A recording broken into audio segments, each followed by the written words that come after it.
Great question. Answer that one, Carlito. That's a hot potato. No, no, I don't think it's a hot potato. I think that is something that we have been aware of for what? How long has it been? 61 years now? 62? I remember my grandfather, he passed away in 1973 at Arturo Fuente, always wanted to go back home.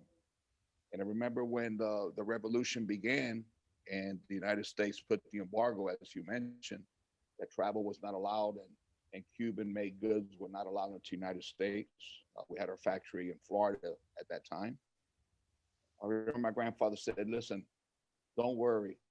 We'll be back in Cuba next month because we were traveling back and forth to Cuba constantly. All the tobacco we were using was from Cuba into several many years after the embargo because we had inventories. And right before the embargo, my father was able to buy as much tobacco as possible. But my grandfather passed away in 1973, and that day never came. But as a manufacturer and as is an American born, U.S. United States born, if I could say, uh, my blood is Cuban, Cubano. I was taught by Cubanos. When my first meal, instead of giving me milk, I'm sure it was black bean juice. I remember my Noche Buenas, Christmas Eve was, arroz, frijoles negros, puerco asado. My grandfather raised roosters. It's, I didn't speak a word of English, even though I was in the United States, but I was born in the cigar capital of the world, where at one time made 500 million Havana cigars. Everything in my community was cigars. So no one spoke English really. They were all cigar makers. They were all descendants of Cuban families or Cubans actually.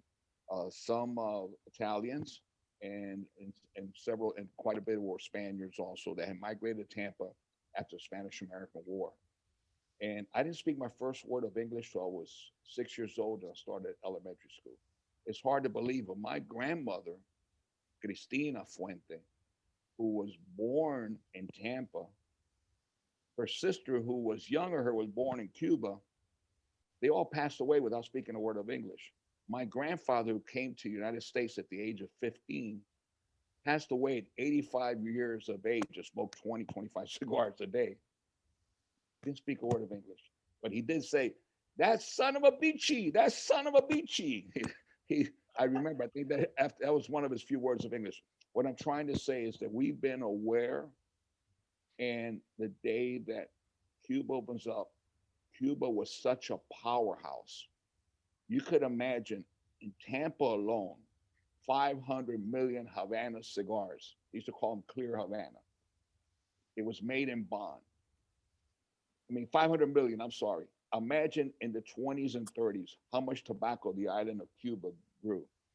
The potential of Cuba was amazing. That was just in Tampa, but you had cigars made in Pennsylvania with Cuban tobacco. You had them in New York, you had them in Cleveland, you had them in many cities, and there were other cities in Florida.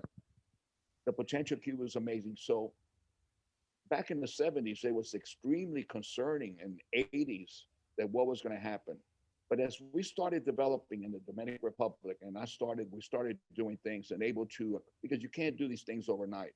We were in Nicaragua in the 70s, and we lost our factory in the revolution with the Sandinista movement in Somoza. They burned our factory down to the ground the same day that that Padron factory was burned down. And you look at Nicaragua today as the lead. Back then, there were 4 factories, and we were one of the 4. And every factory got burned down with the exception. There was one other one, which was René Garcia Pulido. Every factory was burned down, and that's the lead with the exception of General Somoza, Anastasio Somoza's factory, which was today is Joya, Nicaragua.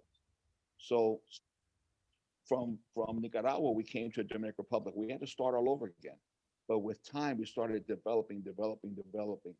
That by the 90s or the mid 90s or 95, still Cuba, the day Cuba opens up.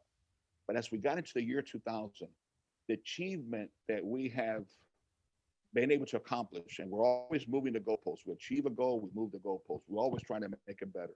But what has been accomplished in the Dominican Republic gave me the enthusiasm that I can't wait to Cuba to open up legally, that there'll be democracy, and that that a cigar maker could earn the same amount of money monthly as his cousin does in Miami, and they could feed their family the same as their cousin does in Miami. As a Cuban, as a human being, we all wish that for equality and everybody do well. But I looked at it with a different eyes of confidence. I go, I want to compete a level playing field.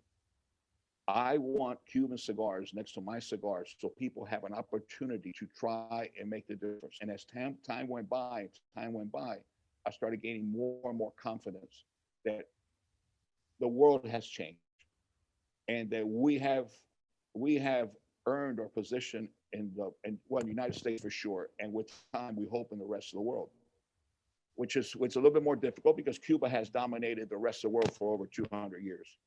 But going back to the United States, I just wanted that opportunity of being able to fair competition. But as time went by, I realized that Cuba only makes so many cigars a year. And the market is so big that the you remember at one time the United States was almost all Cuban market. The United States, I think, is over 300 million cigars today, handmade, handcrafted, premium cigars, over 300, 340. I don't know what it is exactly. And they say it's growing with all the regulations. That United States, Cuba has always been their forbidden fruit. It's the island that they wanted to own. That was their Disney World to the North Americans, and that was taken away. It's always been their forbidden fruit, and Cuba wants those dollars. So the minute I think that, and there's already positioning for that, there has been for many years, that the embargoes left a lot of Cuban products that are going to flood into the United States. It's going to leave a vacuum on the rest of the world, and it's going to give us an opportunity for people to listen. I don't think our cigars are Cubanist or like Cubans. I don't think it's like other Dominican cigars, realistically. I don't think it's like a Nicaraguan cigar. It's a Fuentes cigar. It comes from our kitchen. We have our own house style. And I truly believe that with time, the world has changed so much that it's very much I would like to compare, what I see in the world of wines. I compare it with that because you have magazines are promoting wines, all different wines.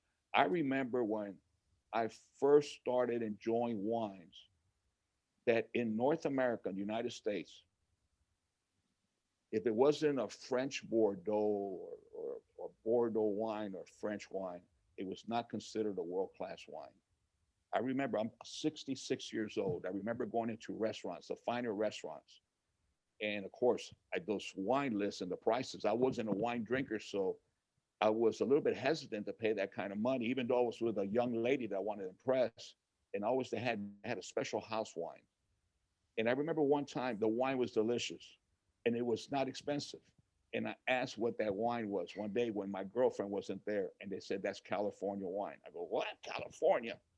California wine. And they say, yeah, we serve it in a carafe so people don't know it's from California, because if they go by the origin, they will never try it. Today, you have wines from Argentina, from California, from New Zealand, from South Africa, from great wines from Spain, from Italy, from different parts of the world. And the consumer is so much more sophisticated with platform as yours that have been able to have an open mind and try things and find out that there are different tastes for different moods and different things. And nowadays, it's not like the old days. In my grandfather's time, if you smoked one cigar, the older generation, you bought one box a week and you smoked that cigar, and probably your father smoked the same cigar, and you smoked that one cigar until you passed on to another life. Today, people collect cigars. They age cigars. They store cigars. They have different cigars for different moods. They like to pair cigars with different spirits or share cigars with different friends. And not to boast on what we have, but I have so much confidence in what we have that I'm looking forward to the day that the embargo is lifted. It's not good for the rest of the world, obviously, but I feel that with the quality, with the consistency, with the reputation, with the story, and I say story because we're a family. It's blood, sweat, and tears, consistency over so many generations. It's not that the Dominican government took over our company. We all had to leave, and they put the cousin who was in charge of doing something else, of a technology company, to run a cigar factory.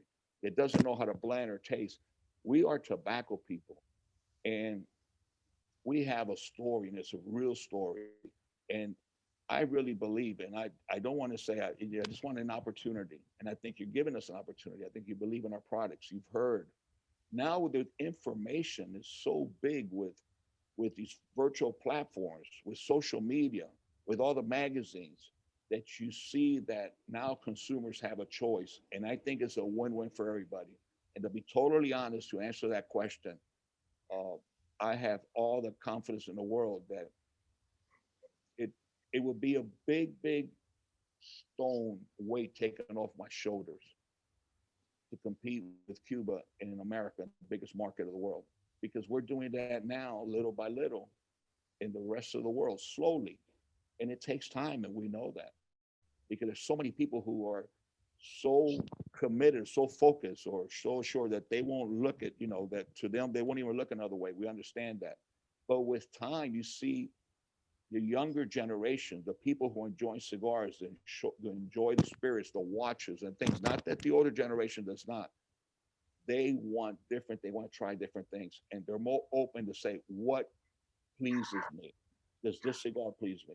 Does that cigar please me? And today there's so many great cigars made in the Dominican Republic, made in Cuba, made in Nicaragua. There's choices. So using those examples, I have all the confidence in the world. Now, I don't know if the question led to this because Jose mentioned it, before in the past, Jose talked about it.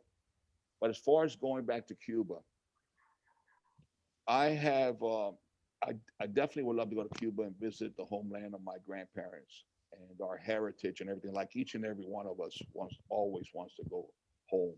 There's no feeling of going home. And just to smell the soil or see what comes in our imagination. It's that connection to going back to where you come from and to understand the sacrifices of all the generations. But I would never neglect the Dominican Republic, because in life you have to be grateful. And I am so grateful to the Dominican Republic for giving us an opportunity to develop a company that today is around 3,000 employees, that the company supports a foundation with over 500 children, 13 community, that gets education, medical services, and everything here in the Dominican Republic. And now we're opening another factory in Nicaragua. We have been in Nicaragua since the 70s, as I mentioned, but very quietly, because we've been in the Dominican Republic and we promoted the Dominican Republic. But we own two very large plantations in Nicaragua and been working it for many years. But as far as Cuba, yes, it depends. It depends on the opportunity, it depends. But of course, I would love to go back to Cuba, but not for myself. It would depend on my son and my children, what they want to do. It depends on the Marifels, what they want to do. But I really see that the day that everything's on a level playing field, that it will be good for everybody. It'll be a win-win. And that's the way I believe in. That's what I was taught. If my neighbor prospers, then you know what? I live in a healthier neighborhood. And Cuba's just a canoe paddle away. And I consider Cuba my neighbor. And still, I consider the Cuban people my people. Fantastic. Thank you. I think that answers the question very well. I have Neliano. You can go ahead and ask your question. Hello, good evening. Hello, great sir, Carlito, or Papa. I'm Neliano here, cigar collector and consultant from Angola. I have a question. I've seen your story, especially in the documentary Hand-Rolled, where it was really really touching how your family, you and your family, have moved through so many countries to find the perfect leaf that you finally found in the Dominican Republic. And it's proven that you found it because it's a great success, and your cigars are really great, and people do enjoy it a lot. And throughout that journey, I have two questions coming out of it, and one just popped up now. Is okay, how was the trip? How do you consider what memories do you have of the trip, and what lessons did you learn from the trip? And the second question is, now you said that you're probably opening up a factory in Nicaragua. Are you saying that you're going to find the perfect leaf, the perfect Nicaraguan leaf? Is that your goal now?